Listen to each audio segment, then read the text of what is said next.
Shalom saudara, kembali kita mengikuti abang. Kita akan mengikuti ini dalam penyertaan dan pendampingan Dr. Alvin. Mari kita Dr. Alvin. Ya, dari seorang pria usia 30 tahun, mahasiswa teologi Senayan dan Wijaya. Dalam daerah pun saya tertarik dengan setiap pengajaran yang Bapak sampaikan baik secara onsite di pada minggu maupun melalui abang dan foto lain. Sebelumnya saya pernah menjadi seorang gereja karismatik, namun setelah pandemi saya merasa iman saya tidak bertumbuh di gereja tersebut karena khotbah yang disampaikan hanya UUD atau ujian negeri. Sampai akhirnya saya mencoba mendatangi ibadah sore di Muhammad Nabi. Dan sangat cocok dengan khotbah Bapak yang selalu mendorong saya untuk berusaha hidup kudus. Namun ketika Bapak mengadakan seminar Logos, disitulah timbul gejolak di dalam hati saya. Karena saya adalah seorang Trinitarian dan kampus tempat saya kuliah pun cenderung ke pemahaman Trinitas dibanding monoteisme. Ya. Tapi hari demi hari saya terpaksa untuk terus mengikuti ajaran monoteisme Bapak. Meski hati dan pikiran terus melawan karena ajaran Trinitas yang benar-benar ada di dalam diri saya.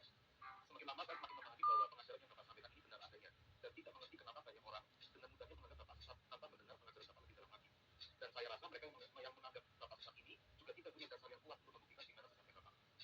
Saya tertarik untuk mempelajari monoteisme lebih dalam lagi. Bolehkah saya diberikan buku Pairas supaya saya bisa lebih memahami lagi pengajaran-pengajaran yang Bapak berikan?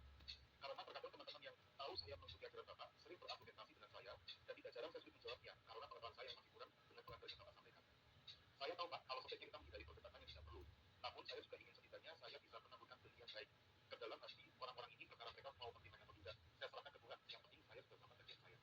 Maaf kalau tulisan ini agak panjang Pak. Kiranya Tuhan selalu memberkati saya dan Bapak dan memberkati kesan daerah selalu Tuhan Yesus memberkati saya. Oke, ini dia usia 31 tahun, mahasiswa teologi. Rasanya sekarang ini yang begini.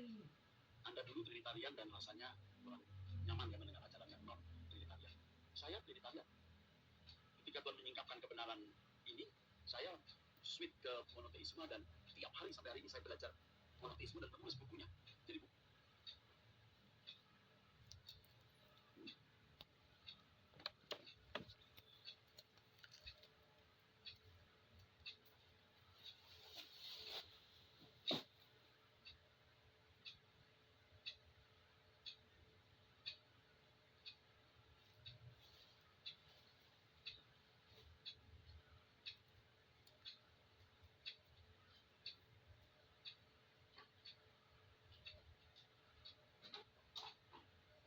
Takut tidak?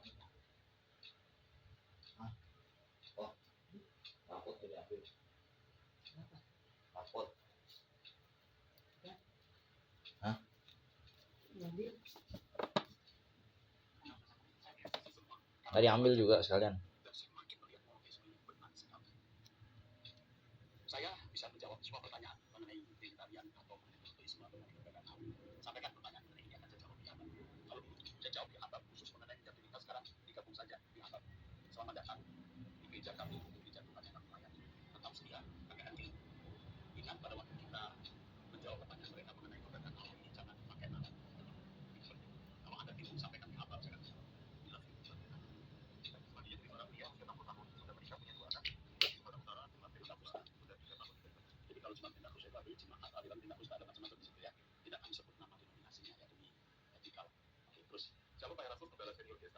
Saya semenjak terkena stroke 7 tahunan ini tidak kerja, dan istri tahun 2023 Agustus juga terkena musibah jatuh dari kamar mandi. Kemudian dioperasi otak saya, jadi tidak kerja lagi. Pertanyaan saya, kenapa masalah selalu ada di rumah tangga kami? Saya akui saya orang tunggal, Pak, selalu berbuat dosa. Apa ini juga kutukan dosa nenek moyang, Pak? Mohon Pak doakan saya terlepas dari dosa yang dulu-dulu. Jangan sampai ke anak cucu kami. Terima kasih Pak Tuhan memberkati. Selalu berbuat dosa dalam kurung sadar tapi mengulangi lagi. Tuhan itu mencegah kita masuk neraka dengan cara keadaan seperti ini. Keadaan seperti ini membuat Bapak mencari Tuhan dalam keheningan, dalam kesepian. Sebab kalau Bapak sehat, Bapak akan jatuh terus dengan dosa itu. Dan Bapak tidak bisa mengendalikan diri. Bapak pasti sering merasa ada dalam situasi seperti orang memiliki pribadi ganda. Jadi satu sisi Bapak ke gereja menyembah Tuhan, tapi di saat-saat yang lain Bapak melakukan apa yang tidak berkenan di hadapan Allah. Tapi dengan kondisi seperti yang Bapak alami hari ini, Bapak dibawa kepada situasi Bapak hidup untuk mempersiapkan kekekalan saja. Nah Bapak, jalani saja. Tuhan sayang. Oke. Dari para pria usia 58 tahun tinggal di Banten, Jembatan Mati. Ya. Shalom Alaikum Pak Eras dan tim Abang GSKI. Saya hanya ingin share pernyataan saya. Saya sangat terhibur dari jog-jog atau umpur-umpur segar dan lucu. Walaupun tema topiknya kelas biola atau berat yang seringkali takut jauh curhat, tetapi tetap kemas dengan humor yang natural atau tidak dipaksakan harus lucu dan cepat tertawa. Menurut saya itu urapan sukacita yang dapat datangkan untuk membuat kita tidak takut atau Bapak di gereja. Tapi tetap saja, waktu Pak Eras membongkar dosa-dosa, saya bukannya tertawa, tetapi menyesal, bersedih, menyadarinya dan langsung adanya untuk minta pengampunan kepada Tuhan. Tidak seperti kebanyakan pendeta-pendeta di luar sana yang korbannya lucu-lucu seperti selawat, menertawakan dosa-dosa. Tetapi waktu pendeta-pendeta itu membongkar dosa, saya malah merasa biasa saja. Itu sekedar lucu-lucuan saja, jadi saya tidak merasa bersalah tentang dosa-dosa saya yang dibongkar tadi. Tolong pertahankan urapan sukacita dan otoritas Tuhan untuk membongkar dosa-dosa itu ya kata orang itu yang spesial, serta hujat untuk salah satu investor sebagai pembaca pertanyaan-pertanyaan yang keluarnya dari dalam hati yang tulus dengan intonasi suara yang keren dan harmonis.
selingkuh karena tidak mendapatkan perhatian, perlindungan, kasih sayang dari suami. Sangat besar. Sama dengan kalau suami berselingkuh, bukan berarti 100% kesalahan suami. Istri yang tidak melayani, istri yang judes. Jangan menikah dengan pria atau wanita yang, maksudnya jangan mudah menikah dengan orang yang pernah menikah. Selain menurut saya kamu sebagai anak Tuhan, gembala tidak menikah dengan pria yang selain. Menurut saya 100% mutlak kamu salah kalau kamu menikah dengan pria. Hanya karena kamu solusi tidak bermasalah. Kamu akan menyesal. Kamu akan menyesal. Lebih baik kamu tidak menikah atau menunggu ada seorang pria yang rohani yang tidak memiliki kata dengan istri. Saya tidak mengatakan bahwa pria yang sekarang berjuang dengan kamu itu pasti punya salah juga, belum tentu juga. Mungkin dia tidak punya salah, dia tidak baik-baik. Tetapi reputasi menikah dengan pria yang sudah punya istri itu bisa merusak masa depan. Dia punya keluarga, istrinya punya keluarga, punya teman-teman dan lain-lain. Lagi kalau kamu bisa juga enak. Ya, yang itu rusak juga orangnya yang saling mengenal. Kalau menurut saya, kalau saya jadi kamu, saya tidak akan ambil bisa tidak. Jadi para wanita yang mau tahu untuk mereka tidak dibantu untuk akhir sekali. Belum, tidak sekali betul. Kalau enggak, tapi ini saya baru menjalani kesempatan di mana saya harus melakukan pembebasan permasalahannya. Saat berusaha menjual dan masalah itu, saya berbicara sendiri dengan orang, seperti berbicara manis pada calon pelanggan atau bisnis, demi menyemangkan kasih calon pelanggan, dan berpindah atau berkata-kata sebetulnya hanya bertujuan merayu pelanggan agar saya bertujuan. Hal yang saya tanyakan adalah apakah saya berusaha untuk melakukan hal tersebut sebagai seorang pengusaha, seperti berbohong kecil atau menghentikan apa di produk saya, berjalan nangis supaya calon pelanggan kita yang mau menanggung bekerja. Di mana sebenarnya hal tersebut hanyalah untuk alasan pemberi dalam menjual dan mengerjakan kerja bisnis. Tidak lagi tidak calon pelanggan.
Boleh nasi dua dulu kan? Oke. Tadi yang nanyain lagi.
Anda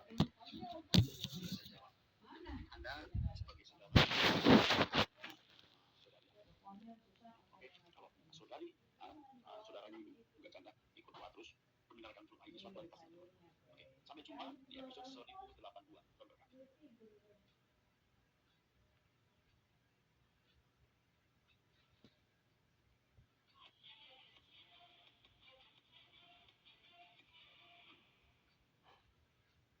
Shalom saudara, kita memasuki abad episode 1099. Oke, kita mulai dengan Dr. Glenn. Saya kita mulai. Baik, pertama Pak, dari seorang perempuan usia 36 tahun, sudah nikah, memiliki satu anak, tinggal di DKI Jakarta dan merupakan jemaat GSKI Ambon. Shalom Pak Eras dan tim Film ID yang saya kasih. Terima kasih atas pengajaran yang Alkitab dan teosentris yang selama ini terus diperjuangkan dan menguatkan kami untuk menjalani gaya hidup kita masing-masing. Sebelumnya, saya mengucapkan terima kasih atas diadakannya seminar parenting mengenai Empowering Children with Sex Education yang dibawakan oleh Pastor Firman Margareta.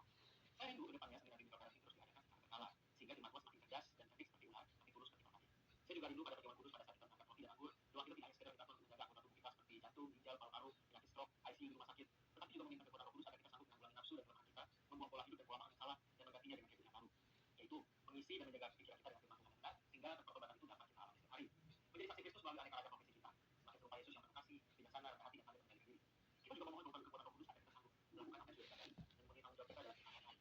Saya rindu dengan lidah dan mulut kita memperkatakan firman kepada jiwa kita bersama-sama dengan anak-anak dan keluarga, lalu minum roti dan pertemuan kudus. Kiranya Tuhan menyertai dan memberkati seluruh pelayanan PTS dan terus berkait. Hebat kamu Chris, ya. Ini usulan yang bagus, tulus dan cerdas. Kenapa kamu tidak mengambil bagian dalam pelayanan di MAG di mana kamu bersemangat, ya? Nanti Ibu Suli, istri Pak Konistio bisa menghubungi kamu dan bisa melibatkan kamu di pelayanan. Kamu sangat potensial. Oke, tapi usulan tidak terima. Baik sekali. Oke. Baik, selanjutnya seorang pria 46 tahun, sudah menikah, memiliki 2 anak, tinggal di Papua Barat dan merupakan jemaat gereja beragam Pentakosta. Ya. Shalom Bapak Rohan dan tim Abang yang diberkati Bapak Elohim Yahweh. Saya sangat berterima kasih kepada Tuhan kepada Pak Eras serta tim yang sudah menjawab pertanyaan saya di abad 1077 menit 24:48. Saya juga berterima kasih karena sudah dipertemukan dengan saudara saya sesama pecinta suara kebenaran yang juga ada di Manokwari. Singkat cerita, kami sudah bertemu dan berkomunikasi. Dan yang anehnya, ternyata kondisi kami hampir sama. Kami merasa tertolak, kesepian, dan mendapatkan sebagai orang yang sombong rohani. Di gereja di mana saya sering dipercaya sebagai khotbah, ada beberapa jemaat yang menilai saya sombong rohani, so suci, kaya, sudah tidak di bumi. Padahal setiap saya doa pagi saya terus memperkatakan kepada Tuhan, kalau ada yang salah dalam hidup, sikap hati, betul kata pada tindakan saya, lalu saya mohon ampun dan memohon dengan sangat kepada Tuhan. Sekiranya menjaga hidup saya dari sikap hidup tidak berkenan Tuhan. Ya, seperti jangan, ya. Saya juga selalu berkata Tuhan, apa yang bersalah dalam hidup. Ya. Tapi orang mengatakan sudah paling merasakan segala sesuatu. Ya, kita justru kita bicara kesucian karena kita belum suci, bukan merasa paling suci. Kita diam saja. Diam. Saya sungguh bertekad untuk mau berkenan kepada Bapak Elohim Yahweh, walau ternyata adalah saya dibayangkan. Saya terus mengisi hari-hari saya dengan banyak firman Tuhan dan mendengarkan Bapak Eras. Pertanyaan saya, Pak, apakah ada yang salah dalam hidup saya yang belum disikapkan Tuhan sehingga saya belum? Bagaimana sikap saya menghadapi penilaian orang yang mencap saya sombong rohani? Apakah tetap pakai jurus 3D? Iya, dia yang 3D. Terus, apakah saya mengklarifikasinya kepada mereka kalau sebenarnya saya tidaklah seperti yang mereka nilai? Tidak usah. Tidak usah membela diri, tidak usah membenarkan diri, dan tidak usah menghindarkan diri. Kita diam saja. Kami pecinta suara kebenaran di Manokwari, ayat 2 dan sementara berkumpul untuk membentuk komunitas pemburu Tuhan, supaya kami tidak hidup dalam kesedihan, dan sebisanya kami bisa menjadi alat pemberita dan penyiar suara kebenaran di tengah malam. Mohon dukungan doa dari Bapak dan tim sekiranya ini meeting sampai masuk ke kamu bukan hanya menjadi ketua tim sebelum kami bisa membuka GSKI di sana. Ya, kau bisa membuat GSKI di sana. Betul. Jadi jangan peduli dengan kata orang, tapi kita tetap juga memeriksa diri, ya, mengevaluasi diri, introspeksi diri. Ketika orang berkata kepada kita jangan sombong, itu peringatan sebagai peringatan kita. Orang menfitnah kita, wah, ya, panas, panas. Kita harus bilang, kita tidak berbuat hal yang najis kotor tadi, tetapi bisa memberi kita pencegahan. Kita tidak akan pernah menyangka. Oke, terus. Baik, selanjutnya dari seorang perempuan sudah menikah, punya 2 anak, tinggal di Riau dan jemaat Shalom, saya ingin terlibat dalam Hamburg Foundation. Saya disajikan 1 juta rupiah per bulan. Selama tanaman yang kami tanam bisa menghasilkan buah, karena pekerjaan kami kemana kami. Saya kebetulan kami sudah memberikan Hamburg Foundation dari Hamburg Foundation dari pendaftaran. Saya mau bertanya Pak, jadi kami sedang mengadakan gerakan untuk mendukung proses pelayanan di Riau Foundation. Pastinya kami gunakan untuk kami pribadi, bukan untuk kami, tapi dengan pekerjaan Tuhan dan harus ditanyakan kepada Roh Kudus. Ada yang mampunya 1 juta, 500.000, 100.000, 5 juta, 10 juta atau lebih. Sekian, tahun tidak sama 12 bulan. Ya, karena beban kami makin banyak, sebelum Tuhan datang kembali kita mempersiapkan tim masih muda untuk diselamatkan. Dan juga mengimbau kepada kita abang untuk ikut ambil bagian. Dan setelah Anda bisa melihat di Tudor ID, Anda bisa menemukan nanti QR yang bisa mengisi. Saya mau bertanya, bagaimana cara saya menyampaikan suara kebenaran kepada keluarga kami? Yang pertama melalui perbuatan kami, perbuatan yang manis, perbuatan yang indah, kelakuan yang baik, itu yang pertama. Setelah itu urusan pimpin kita harus bicara apa yang benar. Terus, karena mereka berada di kota lain, saya ingin mereka juga punya tujuan hati baru, bumi baru, hidup kudus dan suci. Ya, pokoknya nanti akan pilih hikmah. Ibu harus bicara apa kepada anak-anak, tapi tetap harus ada ruangan atau waktu ibu bicara dengan Tuhan kepada anak-anak. Anak pertama sudah menikah dan belum punya hubungan, sudah 5 tahun pernikahan dan sudah berobat ke beberapa dokter. Anak kedua masih single. Kedua anak kami laki-laki. Mohon bantu doanya Pak Eras. Hidup saya sangat diubahkan setelah mendengar semua pengadilan suara kebenaran. Bahkan selagi bekerja di ladang, juga selalu sambil dengar suara kebenaran. Maka benar. Terima kasih Pak Eras. Luar biasa. Kiranya Tuhan berkati ibu. Ya. Aduh, ibu ini luar biasa loh. Rohnya bagus sekali. Saya merasakan Tuhan bagus. Tuhan berkati. Anak-anak itu pasti terselamatkan. walaupun dia seorang peladan, dia punya komitmen sama kita itu besar sekali. Kami sangat menghargai. Baik. Selanjutnya dari seorang pria usia 18 tahun, dulu kita SMA, tinggal di DKI Jakarta dan merupakan salah satu bintang materi dari kampus kami. Sebelumnya saya mohon maaf karena pertanyaan saya yang terlalu sederhana. Saya mau bertanya, apakah ketika bayi usia 1 tahunan meninggal dunia, dia akan masuk surga? Tidak ada yang bisa tahu, tetapi bagaimanapun gen yang diturunkan oleh orang tua bisa punya pengaruh. Bisa punya peran. Tidak pernah kita berdasarkan itu, kita tidak boleh memastikan. Dan sekali lagi, gen dari orang tua pasti punya pengaruh. Kalau orang banyak takut akan alam, pasti gen anak juga baik. Oke. Selanjutnya dari seorang perempuan 32 tahun, sudah menikah dengan satu orang. Shalom, saya menikah dengan suami saya tahun 2017. Dan sejak menikah sampai saat ini, kami selalu menjalani long distance marriage. Tidak pernah satu. Posisi kami sama-sama bekerja. Saya sudah berulang kali menawarkan agar kami menghentikan long distance marriage ini. Dan posisi sama dari kami resign. Aku menunjukkan rahasia. Saya ingatkan ini kondisi yang berbahaya. Tidak boleh menikah dengan calon laki-laki. Terus, pada tahun 2022 sampai 2023, suami saya berselingkuh ketika dipindahkan ke sebuah kota di daerah timur. Sampai memiliki anak yang diduga anak suami saya dengan wanita lain. Ini kan, saya belum baca pertanyaan ini, tapi sudah tahu ini bahaya sekali. Terus, saya baru mengetahui hal itu pada bulan April 2023. Suami saya minta ampun, bertobat dan kondisi berjalan baik. Meskipun kadang saya masih teringat kesakitan saya. Nah, gampang. Selama masih jauh, tidak mudah. Terus, suami saya sekarang dari kota lain di daerah Kalimantan. Minggu lalu suami saya pulang untuk merayakan ulang tahun anak kami.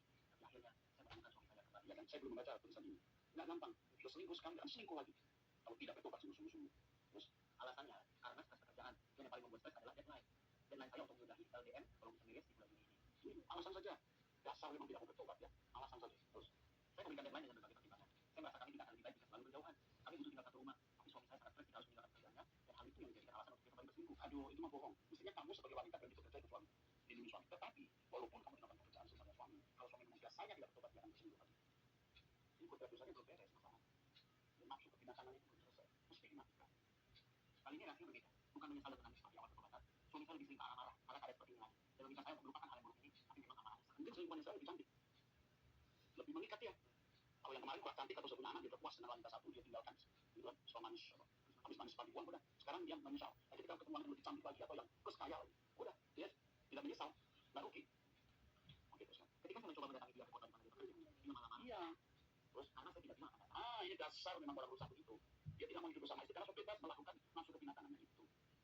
Dia nggak sayang istri, nggak sayang anak. Binatang nggak sayang anak, dia nggak sayang. Terus suami saya kali ini juga meminta saya untuk jangan cerita siapapun terkait kesalahan ini, termasuk ke keluarga saya. Suatu hari pasti akan ketahuan, benar ucapan saya ini. Terus suami saya ingin kita selesaikan masalahnya berdua, namun saya tidak sanggup karena dia selalu marah. Iya, dia mau berbuat dosa dengan aman, tapi tidak akan bisa itu. Demi nama Tuhan, pas sudah marah dan memukul dia. Terus kan karena merasa bersalah, makanya saya akhirnya cerita ke teman saya yang memang saling satu rumah dengan saya. Iya. Sepertinya suami saya makin marah. Saya merasa bahwa selingkuh akan menjadi hakikat setiap kali terlihat. Sangat mudah bagi dia untuk cari kehangatan dan rasa sayang dari perempuan lain. Apa yang harus saya lakukan? Itu alasan saja, memang dasarnya dia punya libido kuat dan dia tidak mau mematikan. Memang kalau orang mau serius mengasihi Tuhan, itu harus mematikan semua yang tidak patut. Itu ada sesuatu yang hilang, yang menyakitkan. Tapi kalau dia mengasihi Tuhan, dia lakukan itu. Ini bapak-bapak perhatikan, harus nikah, harus berani sakit. Menanggal diri itu sakit, tapi demi kehidupan yang diberkati hari esok dan keselamatan kekal, harus dilakukan. Jadi kepada kamu diam saja. Bercerita kepada mama, diam saja. Ya. Kamu tidak usah hubungi suami kalau nggak perlu, biar dia hubungi kamu. Kamu jaga anak-anakmu dengan baik. Kamu harus berpikir lulus. Dia akan punya anak lagi dari perempuan lain, dan suatu hari mungkin kamu tidak perlu hidup bersama dengan dia. Pria seperti ini tidak patut ya. Dia hidup sebagai suami, atau tidak perlu jadi bapak. Tinggal bersama dengan anak, anak malah menjadi contoh yang tidak baik. Jadi lebih rusak. Kamu siap jadi janda, tapi jangan nikah. Saya menopang bahwa suamimu ini memang jahat. Ceroboh. Ya. Dia bisa bertanggung jawab dalam pekerjaan, tapi tidak bertanggung jawab dalam keluarga. Dia bisa sukses atau agak sukses dalam karir, tapi dia tidak sukses dalam berkeluarga karena setan gennya yang buruk dalam diri menjadi tempat setan bertengger untuk berbeda. Ya. Hanya Tuhan yang bisa tolong kamu. Usia masih 33 tahun, kamu cari Tuhan saja bersama Paul Beras, doa pagi, ikut ID, biar dia memilih jalan sendiri. Kalau dia bisa tetap bertahun-tahun, bisa selesai. Memang dasarnya dia mau bebas suami ini jahat.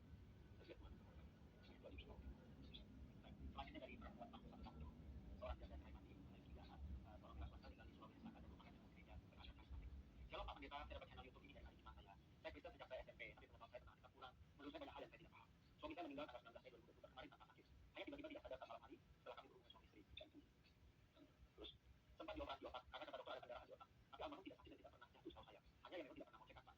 Almarhum dirawat di ICU mulai hari Minggu dan meninggal di hari Minggu berikutnya. Jadi selama 1 minggu total almarhum tidak sadar selama di ICU. Saya masih tidak percaya sampai hari ini jika suami saya sudah tidak ada bersama saya dan anak-anak. Kadang saya suka bertanya dan bicara dalam hati, Tuhan sudah ambil suami saya. Apakah saya harus berterima kasih Tuhan itu? Apakah saya harus bersyukur pada Tuhan? Ya katakan Tuhan, aku tidak mengerti.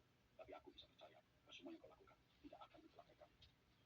Secara manusia saya kecewa, sakit hati. Tapi kembali lagi, saya sadar walaupun saya melakukan semua itu, apakah suami saya bisa kembali pada kami? Saya masih butuh suami saya tidak bisa tanpa dia. Mohon bantu saya dalam doa. Saya ingatkan bahwa kalau suami masih hidup belum tentu suamimu lebih baik. Bisa jatuh dalam dosa, bisa mengalami hal tertentu yang lebih susah. Sakit, stroke bertahun-tahun, wah itu bisa. Biar Tuhan melakukan apa yang Tuhan pandai. Saat ini saya akan mengurus proses KPR rumah kami di bank karena atas nama almarhum suami saya. Saya sudah melapor ke bank bahwa suami saya sudah meninggal. Jadi pihak bank menyuruh saya untuk menyiapkan beberapa berkas untuk mengurus proses asuransi KPR rumah. Hanya saat ini saat saya mengisi beberapa form dari bank, saya mendapati dan sadari jika KTP suami saya berubah tahunnya. Karena rumah ini saat awal kami KPR di tahun lalu, KTP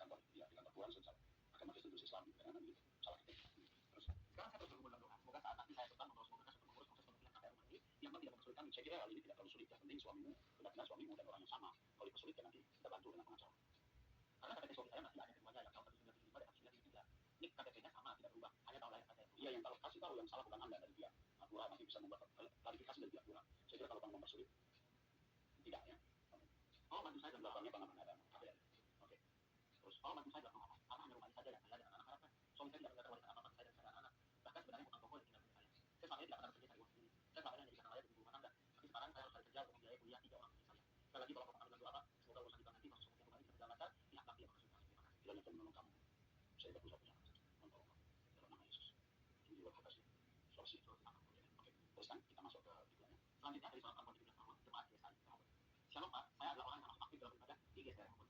Izin bertanya Pak, saya ada di dalam keluarga yang tadinya mengalami Yesus Pak. Tetapi yang concern saya adalah perilaku orang tua saya yang sangat tidak memperhatikan seperti apa yang saya sampaikan di setiap khotbah. Saya ingat sekali kalau saya berkhotbah, kalau orang tua harus berterima kepadanya agar anak bisa menjadi orang tua. Tetapi kalau keluarga menjadi orang tua tidak berterima kepada saya. Saya coba berusaha satu hal, saya bisa dikasih tulis dan berbeda dengan apa pada dia menuliskan. Saya sadar Pak, kalau kita masih belum sempurna, saya masih banyak tidak jawab. Tapi apakah saya tidak banyak anak juga Pak? Menghina saya tidak berpenampilan baik seperti teman saya sehari-hari. Menghina saya tidak berguna, tidak pernah bisa membantu, dan ketika saya kembali menjelaskan, saya salah lagi Pak. Saya harus gimana ya Pak? Terima kasih sebelumnya. Ini kepada pecinta abad tolong dialih. Orang tua seperti ini orang tua tidak bijaksana. Kalau anak tidak membantu pekerjaan misalnya, nggak usah mesti dimarahin. Kamu kenapa tidak membantu pekerjaan orang tua? Pakai bahasa lain, nah, kalau kamu bisa bantu mama saya seperti tadi. Kenapa nggak pakai bahasa itu? Kalau memberikan masukan, kamu masukan kamu bagus. Tapi kalau begini gimana? Begitu. Jangan kamu sok banyak ngomong saja. Kamu sok pintar. Kamu tidak mendidik anak walaupun anak salah. Anda tidak boleh membuli anak. Ini orang tua perhatikan ini. Sampai anak berkata bahwa orang tua tidak menjadi contoh. Jauh dari apa yang didengar dalam pemberitaan firman. Tapi boleh kamu nak, kamu jangan melemahkan agama orang tua. Kamu harus memandang orang tuamu sebagai orang yang takut dan layak dihormati. Walaupun tidak seperti yang kamu harapkan. Justru kamu bersyukur memiliki keadaan seperti ini. Kalau ada anak yang orang tuanya baik-baik dan dia bisa mencontoh, itu biasa. Tapi kamu jadi anak yang orang tuanya tidak baik-baik, tapi kamu tetap baik, itu baru luar biasa. Sekarang berbalik, biar orang kamu melihat kamu yang mengalami perubahan dan bisa melihat perubahan yang baik. Walaupun kamu dibully, katakan, ayo kita berkompetisi. Siapa yang mendengar dan mengikuti nasihat saya? Oke, itu kan? Ini yang kita menjadi baik. Iya. Saya prihatin kalau orang tua seperti ini. Tapi sekali lagi, nah, kalau ada orang tua baik, kalau anak jadi baik, karena melihat kelakuan orang tua biasa. Tapi kalau orang tuanya tidak baik, tetapi kamu sebagai anak yang tidak bercontoh yang baik, tetap baik, bahkan lebih baik, itu luar biasa. Maka itu, Om Eras akan dampingi kamu terus, dan kalau kamu butuh pendamping untuk menasihati kamu, Om Eras akan kirim orang. Ya, oke? We love you. Mantap. Terus ya. Baik, selanjutnya seorang pria 26 tahun, belum menikah, di Sulawesi Selatan, dan seorang teman kita terakhir sakit. Shalom Bapak Rohaniku dan seluruh tim Abah. Ya, Pak, sebelumnya saya berterima kasih atas perkenanan Bapak dalam respon pesan saya di episode 1037. Sungguh, saya bersyukur sekali atas kesempatan yang Tuhan berikan kepada saya melalui Bapak. Saya tidak menyangka kalau Bapak akan memberikan kepada saya kesempatan untuk kuliah S2 di sekolah teologi ini, yang mana Bapak akan memberikan kepada saya beasiswa secara khusus. Pak, saya sangat bahagia sekali Pak, ketika mendengar berita dari Bapak. Saya melompat kehilangan, saya tidak tahu berkata apa lagi. Saya hanya bisa berterima kasih kepada Bapak Elohim Yahweh. Saya tidak menunda kesempatan ini ketika saya dihubungi oleh staf Bapak dihubungi. Saya langsung mendaftarkan diri saya. Saya tidak pernah menyangka kalau saya akan mendapat kesempatan bisa berguru langsung pada sosok yang saya kagumi selama ini. Pak, saya menyerahkan hidup saya untuk Bapak dalam bentuk di sekolah tinggi teologi ini. Saya melayani Bapak Elohim Yahweh dengan spirit dan mereka seperti yang Bapak Eras miliki sekarang. Meskipun saya sadar bahwa hal ini tidak mudah, sebab saya masih sering jatuh bangun. Saya sadar betul, meskipun saya sudah belajar teologi, namun itu tidak serta-merta membuat karakter saya menjadi baik. Saya tahu tentang Tuhan, karena saya belajar ilmu tentang Tuhan. Namun pada kenyataannya, Tuhan tidak sepenuhnya hidup bagi saya.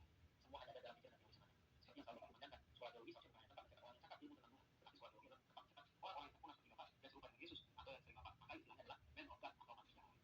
Saya ingin mengalami pembentukan kembali. Mohon maaf ya Pak kalau saya banyak merepotkan. Sekali lagi terima kasih atas kesempatan ini. Kiranya Bapak Elohim Yahweh memberkati Bapak selalu. Salam bagi Tuhan. Proses S2 itu bisa beda di luar melalui